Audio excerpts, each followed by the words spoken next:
الله الرحمن الرحيم الحمد لله وكفى وسلام على عباده الذين اصطفى أما بعد أعوذ بالله من الشيطان الرجيم بسم الله الرحمن الرحيم أيحسب الإنسان أن يترك سدى صدق الله العظيم.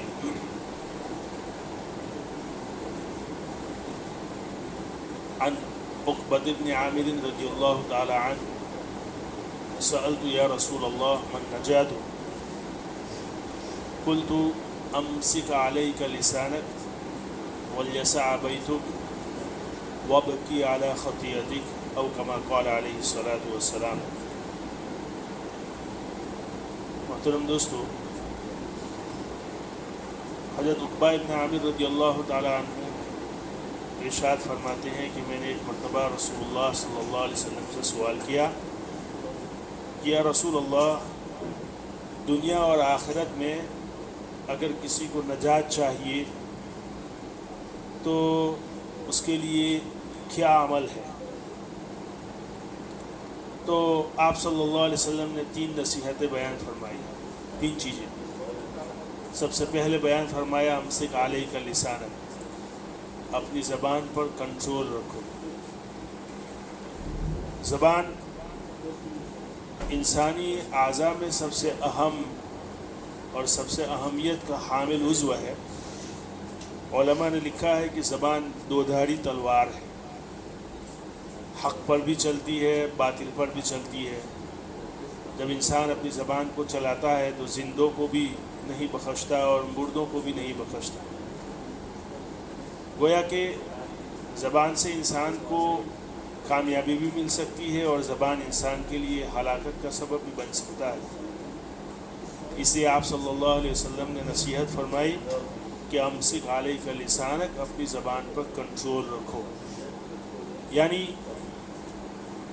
محدثین نے اس کی وضاحت بیان فرمائی کہ دیکھیے، انسان کو ہر وقت یہ بات ذہن میں مستحضر رکھنی چاہیے کہ جو بھی کلمہ زبان سے نکلتا ہے، اللہ رب العزت نے اپنے معزز فرشتوں کو اس کے لیے نگران مقرر کر رکھا ہے کہ انسان کی زبان سے نکلنے والا ہر لفظ اس کو ریکارڈ کیا جائے. سورہ قاف کی ایک آیت ہے ما يلفظ من قول الا لديه رقیب عتید، کہ زبان سے کوئی بھی لفظ، کوئی بھی کلمہ انسان نکالتا ہے، اللہ کے فرشتے اس کو رقیب عتید، اس کو جو ہے ریکارڈ کرتے ہیں.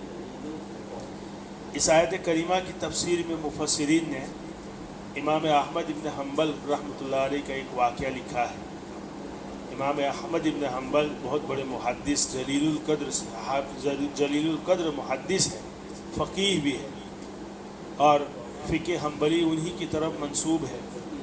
ان کا ایک واقعہ لکھا ہے کہ یہ زندگی کے آخری ایام میں چل رہے تھے، سکرات الموت کا وقت تھا، اور موت کے وقت انسان کو جو تکلیف ہوتی ہے اس تکلیف کے باعث وہ کراہتے تھے، آہ آہ کے آواز نکالتے تھے.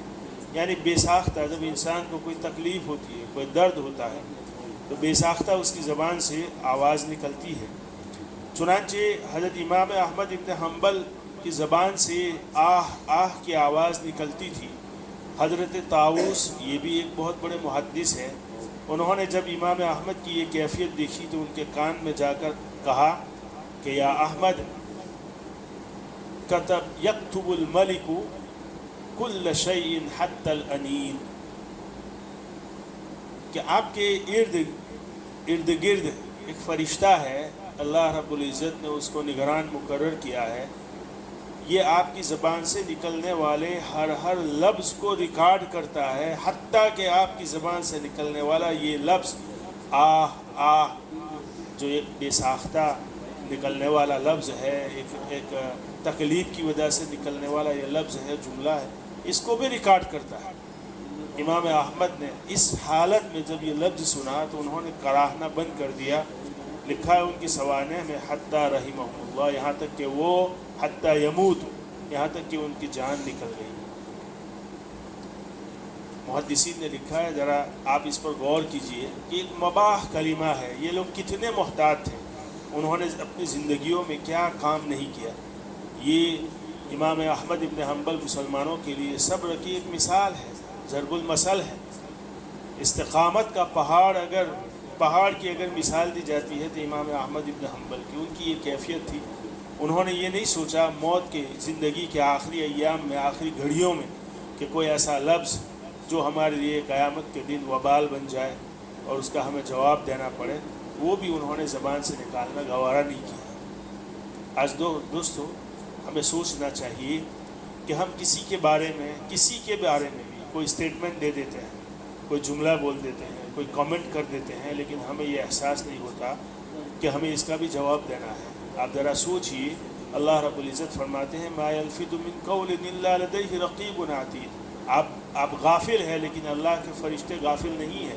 اللہ کے فرشتوں کے بارے میں ہمارا عقیدہ یہ ہے کہ وہ اللہ کی حکم کی ایک ذرہ برابر نافرمانی نہیں کرتے۔ اللہ نے اگر کسی فرشتے کو مقرر کیا ہے ہمارے اعمال کو لکھنے کے لیے تو ہم غافل ہو سکتے ہیں، لیکن یہ فرشتہ کوئی لفظ، کوئی عمل، کوئی حرکت ہماری چھوٹ جائے اور وہ ریکارڈ نہ کرے، ایسا نہیں ہو سکتا۔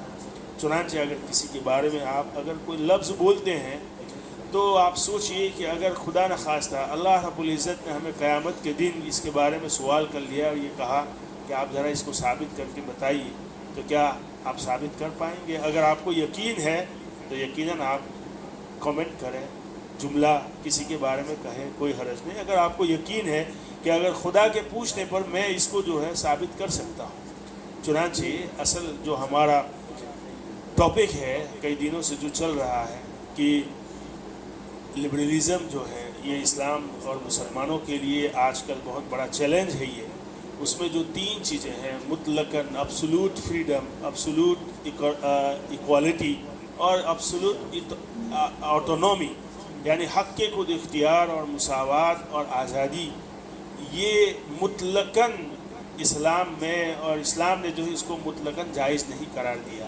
یعنی اسلام میں آزادی ہے لیکن مطلقاً نہیں۔ ایسا نہیں کہ آپ جو ہے بولنے میں، لکھنے میں یا اپنی حرکتوں میں جو ہے آزاد ہے، آپ جو چاہے آپ بول دیں، کسی کے بارے میں، کسی مذہبی شخصیات کے بارے میں، کسی مذہبی لٹریچر کے بارے میں آپ کچھ کہیں، کسی کی شخصیت پر آپ حملہ کریں۔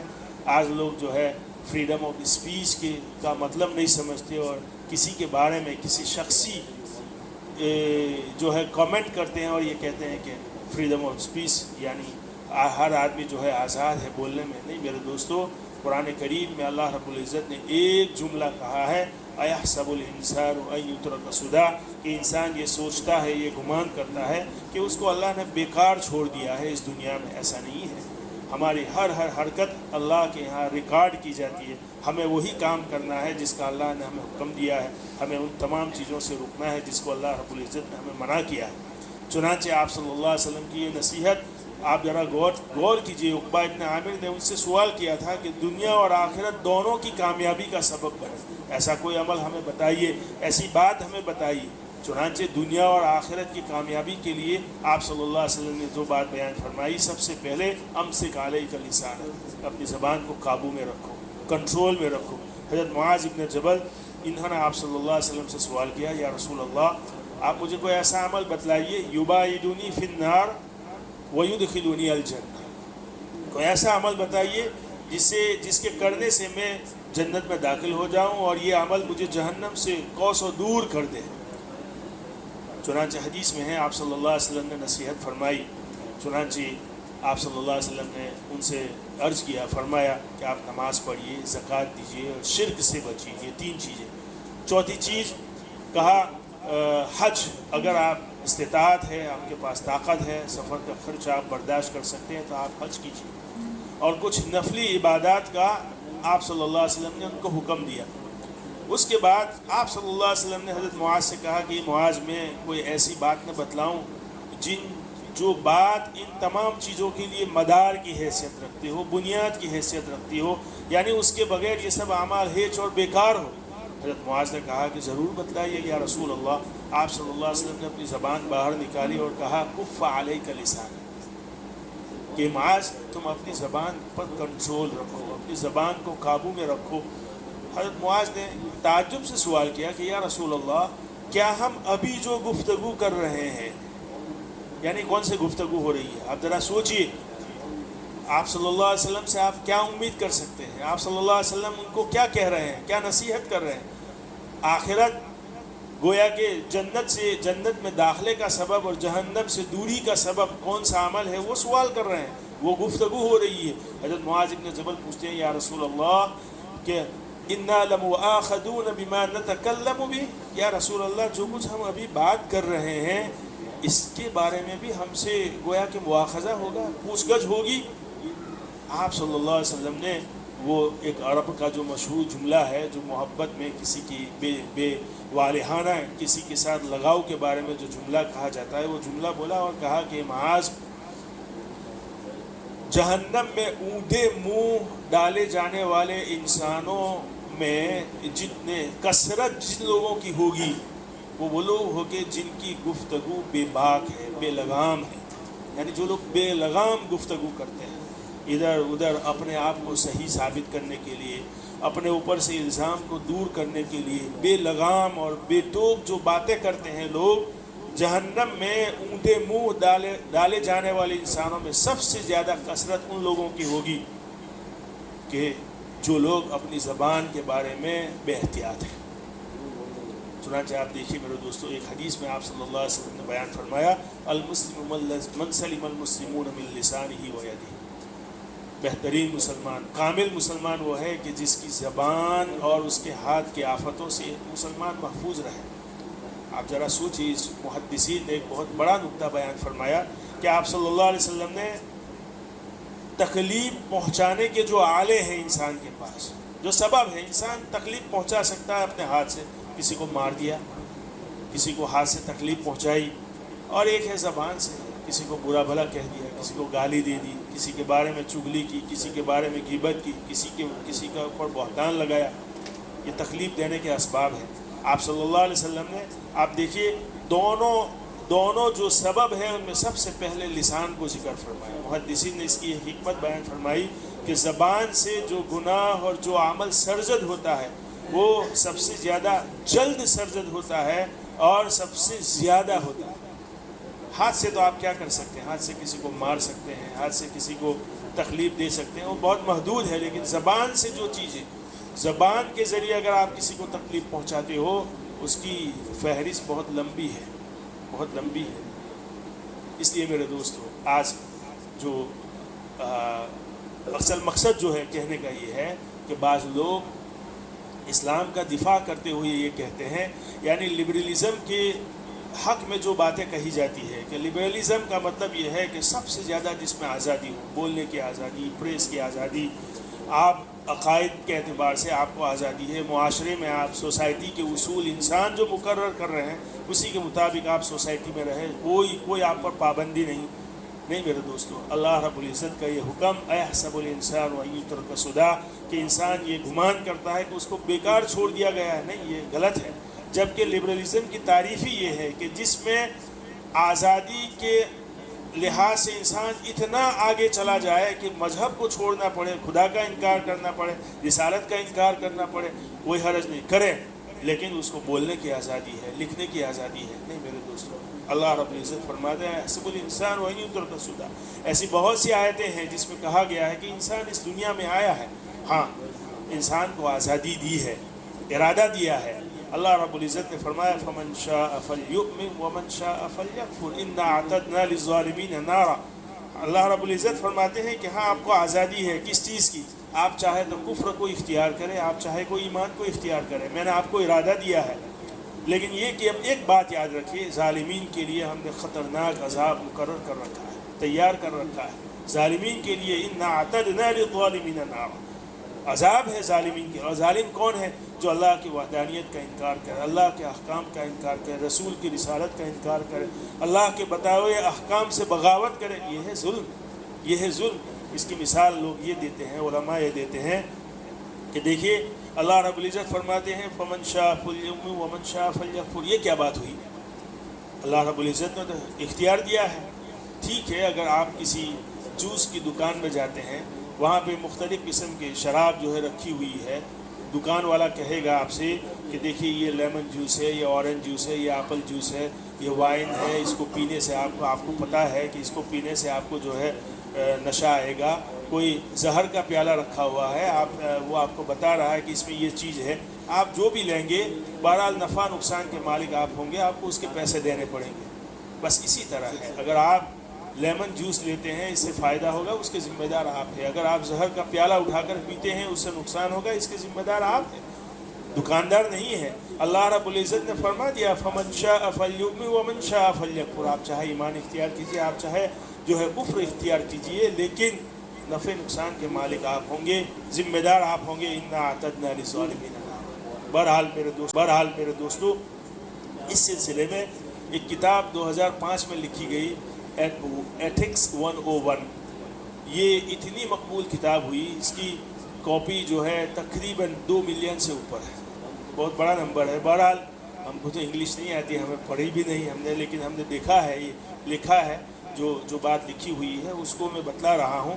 اس میں اس کا مصنف جو ہے کوئی انگریز ہے، اس نے لکھا ہے کہ دیکھیے مطلقاً آزادی، مطلقاً ایکوالٹی اور مطلقاً آٹونومی ناممکن ہے، اس دنیا میں رہتے ہوئے ایسا ہو ہی نہیں سکتا، چاہے مغرب اور لبرلزم اس کا دھندورا پیٹے، لیکن یہ ممکن نہیں ہے۔ چنانچہ کینیڈا کا ایک واقعہ ہے کہ وہاں پہ ایک ٹیچر نے کسی یہودی نظام کے سلسلے میں کسی طالب علم کے سامنے جو ہے کوئی تبصرہ کیا کہ دیکھیے آج لگتا ہے کہ سیاست پر ہو یا بزنس میں ہو یا پوری دنیا کی جو سیاست ہے، عالمی پولیٹکس ہے، اس پر ایسا لگتا ہے کہ یہودیوں کا قبضہ ہے، اور ہمیں یہ احساس ہوتا ہے کہ ہم یہودیوں کی غلامی میں جیتے ہیں۔ چنانچہ اس اسٹوڈنٹ نے پرنسپل کو کمپلینٹ کی اس استاذ کے بارے میں، ٹیچر کے بارے میں۔ چنانچہ یہ معاملہ جو ہے کورٹ تک گیا، اور کورٹ نے جو ہے اس ٹیچر کو سسپینڈ کیا، یہاں تک کہ اس کو جیل میں بھی ڈالا گیا۔ تو اب بتائیے وہ لوگ، یہ وہ ممالک ہے جو کہہ رہے ہیں، یہ کہتے ہوئے نہیں تھکتے کہ ہمارے یہاں آزادی ہے، بولنے کی آزادی ہے۔ تم نے بولنے کی آزادی دے رکھی ہے، لیکن جب ایک آدمی ایک کمیونٹی، خاص کمیونٹی کے بارے میں زبان کھولتا ہے تو یہ آپ کے لیے جرم ہو جاتا ہے۔ یعنی کنسسٹنسی نہیں ہے ان کے یہاں کسی بھی چیز میں۔ یہ تینوں جو بنیادیں ہیں لبرلزم کی، اس میں کنسسٹنسی، اس کو کیا کہیں گے ہم لوگ، اس میں مضبوطی نہیں ہے، استثنائیات جو ہے بہت زیادہ ہے۔ جبکہ اسلام کے جو احکام ہے 1500 سال ہو گئے، رسول اللہ صلی اللہ علیہ وسلم کی ذات کے بارے میں آپ صلی اللہ علیہ وسلم نے فرمایا کہ رسول اللہ صلی اللہ علیہ وسلم کی شخصیت یہ آپ کے لیے اسوہ حسنہ ہے۔ اب اسوہ حسنہ یعنی رول ماڈل۔ اب آپ لبرلزم کو رول ماڈل بنائیں گے، اس کے اصولوں کو آپ رول ماڈل بنائیں گے، تو اگر آپ اس موضوع پر اگر آپ مطالعہ کریں گے تو آپ کو پتہ چلے گا 300-400 سال پہلے اس کے اصول الگ تھے، آج الگ ہے، اور آئندہ جو ہے پتہ نہیں ہے کہ 10 سال میں اس میں کیا کیا تبدیلی ہو سکتی ہے۔ تو جو چیز ہر وقت بدلتی رہتی ہے وہ رول ماڈل کیسے ہو سکتی ہے؟ آپ صلی اللہ علیہ وسلم کی ذات، آپ صلی اللہ علیہ وسلم نے کتنے سارے احکام بیان فرمائیے ہر معاشرے میں، وہ 1500 سال ہو گئے، اس میں کوئی تبدیلی نہیں آئی، قیامت تک اس میں تبدیلی نہیں آئے گی۔ یہ رول ماڈل ہے، یہ ہمارے لیے رول ماڈل ہے۔ آپ صلی اللہ علیہ وسلم نے ہمیں جو نظام دیا، اللہ رب العزت نے ہمیں جو نظام دیا، یہ رول ماڈل ہے۔ بہرحال میں کہنے کا مطلب یہ ہے میرے دوستو، ہم آزاد نہیں ہیں کسی بھی چیز میں۔ آپ صلی اللہ علیہ وسلم نے جو بات بیان فرمائی، دیکھیے آپ صلی اللہ علیہ وسلم کون تھے؟ یہ آخری نبی آخر الزمان تھے، رسول تھے، اور آپ صلی اللہ علیہ وسلم کو رہنمائی کرنی تھی، نہ کہ صرف صحابہ کی، قیامت تک آنے والے انسانوں کی رہنمائی کرنی تھی۔ چنانچہ آپ صلی اللہ علیہ وسلم کو سب سے زیادہ احکام بھی بتلانے تھے، ہدایتیں بھی دینی تھی، اور آپ صلی اللہ علیہ وسلم نے دی۔ احادیث کتنی ہیں، ہزاروں کی تعداد میں احادیث ہیں آپ صلی اللہ علیہ وسلم کے ارشادات۔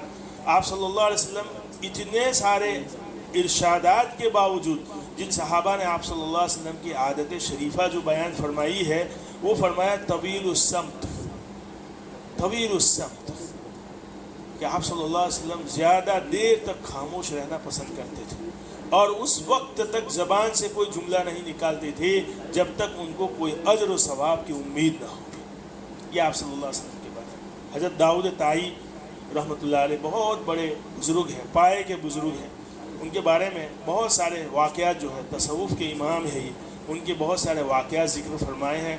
یہ چنانچہ اس کا وقت نہیں ہے، لیکن ایک واقعہ محدثین نے یہ نقل کیا ہے کہ ایک مرتبہ ایک جگہ سے گزر رہے تھے، ایسے ہی چل رہے تھے، اچانک وہاں بے ہوش ہو گئے۔ لوگوں نے دیکھا وہ بے ہوش ہو گئے ہیں، ان کو اٹھا کر ان کے گھر لائے، ان کو سلایا، اور جب وہ غشی جو ہے ان کی ختم ہوئی اور ہوش میں آئے تو ان سے پوچھا کہ کیا وجہ ہے، وہ بے ہوش ہونے کی وجہ کیا ہے؟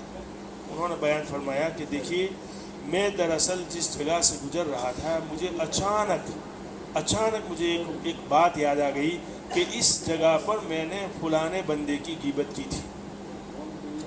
چنانچہ فوری طور پر مجھے محاسبہ اور اللہ کے یہاں پوچھ اور سوال کا ایک احساس پیدا ہوا کہ اگر خدا نے مجھ سے اس بارے میں پوچھ لیا تو میں کیا جواب دوں گا۔ اس محاسبے کی سختی نے مجھے بے ہوش کر دیا۔ آج میرے دوستو، ہم کھلم کھلا ہم لوگوں کے بارے میں زبان جو ہے چلاتے ہیں۔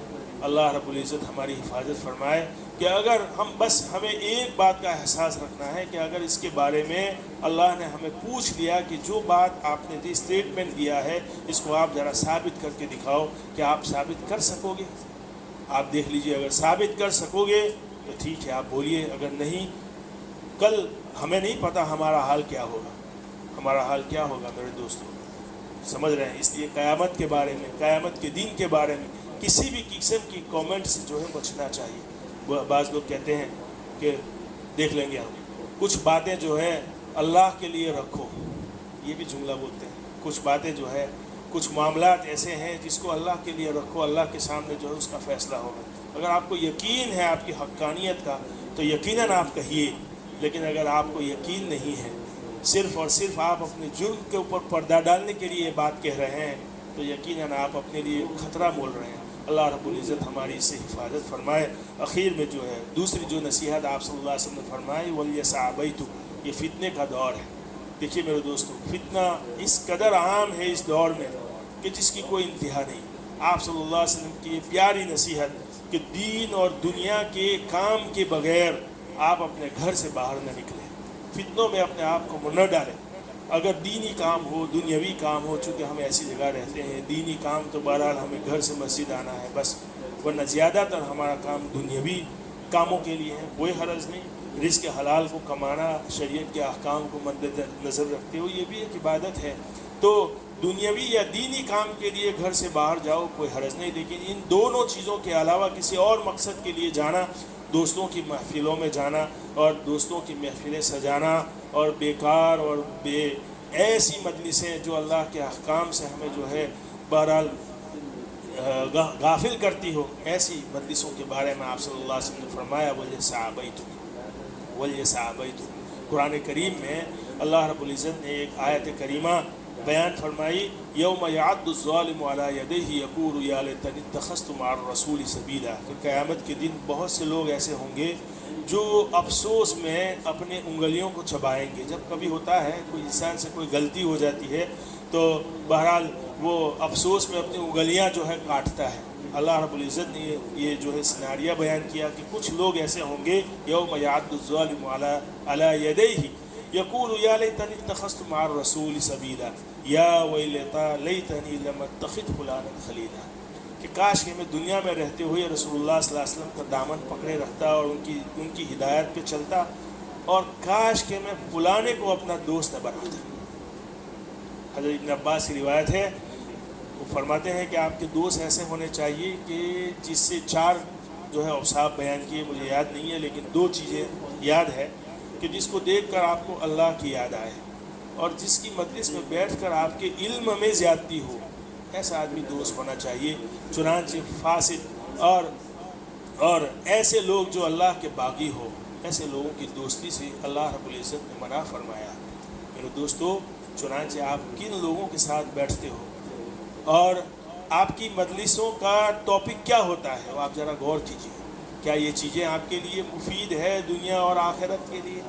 اگر ہے تو ٹھیک ہے، نہیں ہے تو آپ اس سے پرہیز کیجیے میرے دوستو۔ حضرت عثمان ابن مظعون بہت جلیل القدر صحابی ہے، ان کے بیٹے ہیں حضرت صائب، انہوں نے ہجرت حبشہ کی تھی، حبشہ کی ہجرت میں یہ بھی شامل تھے۔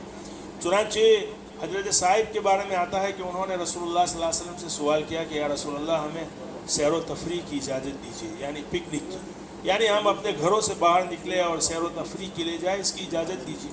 دیکھیے یہ الگ مسئلہ ہے۔ دوسرا، یہاں جو میں آپ کو بات بیان کر رہا ہوں توفیق کے لحاظ سے، تو آپ صلی اللہ علیہ وسلم نے فرمایا کہ میری امت کی سیر و تفریح جہاد فی سبیل اللہ ہے، یعنی انسان دور دراز کا سفر کرے۔ یہ شریعت میں اگر محمود ہے کوئی چیز تو یہ ہے کہ جہاد کی غرض سے جائے اور دور دراز کا سیاحت کا سفر کرے، کوئی حرج نہیں ہے اس میں، لیکن اس کے علاوہ اس کی اجازت نہیں دی گئی۔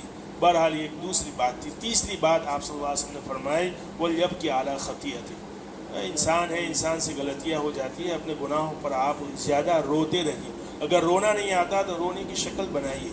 امام رازی نے تفسیر کبیر نے، علامہ آلوسی بغدادی نے تفسیر روح المعانی میں ایک حدیث قدسی نقل فرمائی ہے۔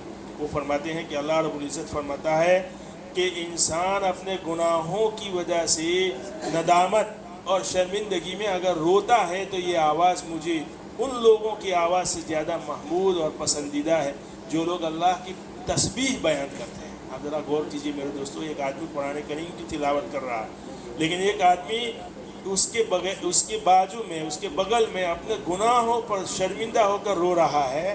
اللہ رب العزت کو آپ دیکھیے، قرآن کریم یہ ڈائریکٹ کلام اللہ، ہم کلامی ہے، لیکن اللہ فرماتے ہیں کہ مجھے سب سے زیادہ پسندیدہ یہ ہے کہ انسان اپنے گناہوں پر روئے۔ حدیث شریف میں آتا ہے کہ انسان کی آنکھیں اگر سوکھ جائے گناہوں پر، کبھی اس کو ندامت نہ ہو، سمجھ لو کہ یہ بدبختی ہے، یہ بدبختی ہے۔ ثابت بنانی بہت بڑے محدث ہے، اور ان کے بارے میں بہت بڑے صوفی ہیں، ان کے بارے میں جو ہے واقعہ ہے کہ یہ اتنا روتے تھے خوف خشیت میں کہ ان کی آنکھیں جو ہے درد پیدا ہو گیا۔ چنانچہ طبیب نے کہا کہ آپ آنکھیں آپ کی اچھی ہو جائے گی، شرط یہ ہے کہ آپ رونا چھوڑ دیں۔ کہا کہ اس آنکھ میں کیا بھلائی ہے جس کو رونا نہ آئے۔ تو میرے دوستو، اگر رونا نہ آئے تو آپ رونے کی شکل بنائیے۔ چنانچہ آج جو ہے بہت بابرکت رات ہے، جس کو شب قدر ہم کہتے ہیں، شب برات کہتے ہیں۔ دیکھیے شب برات اور شب قدر میں بہت کنفیوژن ہے لوگوں کو۔ اس کی وجہ یہ ہے کہ قرآن کریم کی جو آیتیں ہیں، فیہا یفرق کل امر حکیم، کہ اس میں جو ہے بڑے بڑے امور کے فیصلے کیے جاتے ہیں۔ یہ لیلۃ القدر کے بارے میں ہے، شب برات کے بارے میں نہیں ہے۔ شب برات کے بارے میں ٹوٹل جو ہے 19 حدیثیں ہیں، چنانچہ اس میں بہت سارے اعمال کے بارے میں باتیں کی گئی ہے۔ میں آپ کو بتا رہا ہوں کہ اس میں جو مرکزی جو روایت ہے وہ یہ ہے کہ یہ عبادت کی رات ہے۔ دیکھیے لیلۃ القدر کا انکار کرنا یہ غیر مقلدیت ہے، اور اس میں جو ہے حد سے تجاوز کرنا یہ بدعتی ہے، بدعتی کی علامت ہے، یہ بدعت ہے۔ چنانچہ اس کے فضائل کا قائل ہونا کہ یہ رات جو ہے بابرکت ہے، اس رات میں اللہ رب العزت اپنے بے شمار بندوں کی مغفرت فرمائیں، قبیلے بنو کلب کی بکریوں کے بال کے برابر لوگوں کی مغفرت فرمائیں گے اللہ رب العزت۔ چنانچہ ہمیں جو ہے اس سلسلے میں آگاہ رہنا چاہیے، اللہ رب العزت سے دعائیں مانگے۔ دعا جو ہے اللہ رب العزت قبول فرماتے ہیں۔ اس رات کے بارے میں آتا ہے کہ یہ سورج کے غروب ہونے کے بعد فوراً آپ اللہ رب العزت سمائے دنیا پر آ جاتے ہیں، اور اللہ جو ہے منادی ندا کرتا ہے کہ ہے کوئی رزق طلب کرنے والا، ہے کوئی مغفرت طلب کرنے والا کہ میں اس کے رزق دوں، اس کی مغفرت کروں۔ چنانچہ ہمیں جو ہے اس سے غفلت نہیں برتنی چاہیے، جتنا ہو سکے اتنی جو ہے عبادت کریں، بشاشت کے ساتھ نوافل پڑھیں۔ عبادت کا مطلب یہی ہے کہ جو کام خالص اللہ کی رضا کے لیے کیا جائے، اس میں تلاوت بھی ہے اور اس میں ذکر بھی ہے، اس میں نماز بھی ہے۔ چنانچہ جس قدر ہو سکے آپ تلاوت کیجیے، دعا کیجیے، اللہ رب العزت سے دعا کیجیے کہ اللہ ہمیں بھی ان خوش قسمت لوگوں میں شامل فرما جن کی آج تو ہے مغفرت فرمائے گا۔ تو یہ بہرحال اس فضیلت کا جو ہے انکار نہیں ہے، اس رات کی فضیلت ہے، چنانچہ کم سے کم یہ عمل کریں۔ عشاء کی نماز باجماعت پڑھی ہے، اللہ نے توفیق بھی دی کہ آپ مجلس میں بیٹھے ہیں، اللہ رب العزت مزید اس توفیق دے اور اس کو قبول بھی فرمائے۔ فجر کی نماز باجماعت پڑھیں، جلدی اٹھ جائے، 2 رکعت پڑھ کے اللہ کے حضور گر گرائے۔ یہ روایت میں نے اسی مناسبت سے آپ کے سامنے بیان فرمائی۔ اللہ رب العزت ہمیں جو ہے اس پر عمل کرنے کی توفیق عطا فرمائے۔ کل کے روزے کے سلسلے میں دیکھیے یہ جو روایت ہے وہ روایت ایسی نہیں ہے، اس قدر جو ہے مضبوط نہیں ہے کہ اس سے کوئی شرعی حکم ثابت ہو۔ چنانچہ شیخ یونس جون پوری رحمۃ اللہ علیہ بڑے محدث تھے، اللہ ان کو غریق رحمت فرمائے، میرے شیخ بھی تھے، اللہ جو ہے ان کی قبروں کو نور سے منور فرمائے۔ انہوں نے ایک بات لکھی ہے کہ دیکھیے 15 شعبان کی شعبان کے مہینے میں روزہ رکھنا یہ تو ثابت ہے آپ صلی اللہ علیہ وسلم سے. اگر کوئی اس نیت سے رکھتا ہے کہ میں شعبان کا روزہ رکھوں، اور عام طور پر لوگوں کی جو ہے یہ عادت ہے زمانے سے کہ 15ویں شعبان کا روزہ رکھنا ہے، تو شیخ یونس فرماتے ہیں کہ آپ 14 اور 15 اور 16 کا رکھو، تینوں دن کا رکھو. صرف 15ویں شعبان کا روزہ رکھنا اس نیت سے کہ یہ شعبان کا روزہ ہے، یہ بدعت ہے، اس کا کوئی ثبوت نہیں ہے. اور جو لوگ ایام بیج میں روزہ رکھتے ہیں تو بہرحال وہ تو رکھیں گے، لیکن خالصتاً 15ویں شعبان کی نیت سے رکھنا یہ جو ہے اس کا کوئی ثبوت نہیں ہے. اللہ رب العزت ہمیں صحیح سمجھ عطا فرمائے. وآخر دعوانا الحمدللہ رب العالمین.